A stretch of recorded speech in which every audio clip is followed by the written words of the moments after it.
Let's look at calculating distances around the globe along lines of latitude and longitude using trigonometry.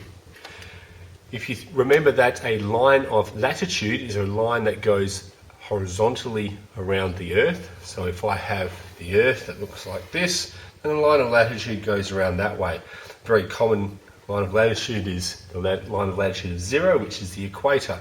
And as I progressively go down, my lines of latitude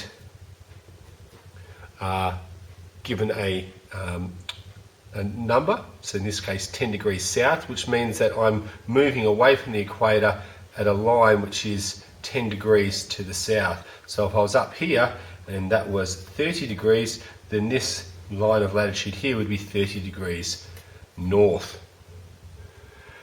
Lines of latitude have differing radiuses because they are circles, but the circles are smaller as we go up, also as we go down. A line of longitude goes around the Earth vertically this way, and no matter where we are, our lines of longitude always have the same radius. So lines of longitude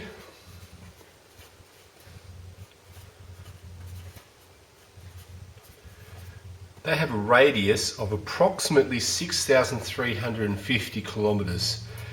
And whenever you have a question, we generally state what this radius is, but it's around this mark, 6,350. When we have lines of latitude, as I said, because the circles are always getting smaller, we have differing lines of, differing radiuses, depending on what the line of latitude is. So it depends if it's 30 degrees north or 10 degrees south. And so to determine what it is, we actually have an equation to do that. And so we say that the radius at a particular line of latitude is equal to 6,350 times the cos of theta, where theta is the angle at the line of latitude.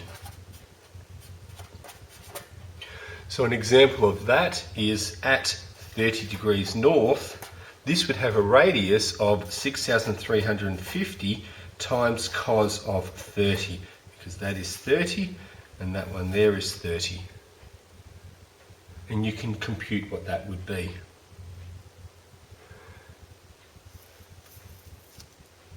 Now, when we look at these types of questions, we might have differences in latitude. So you might be going from one place on the globe, in one particular line of latitude, around the outside of the globe to another line of latitude.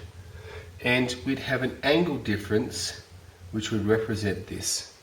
And when we travel from one line of latitude to another, we're actually traveling along a constant line of longitude, so therefore it's what we call a great circle. It is the circle which has 6,350 as its radius.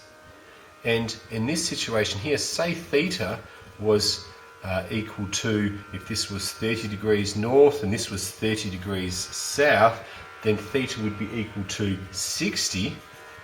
Then our difference that we have, or our distance, we can look at as an arc length. So an arc length with this angle theta of 60.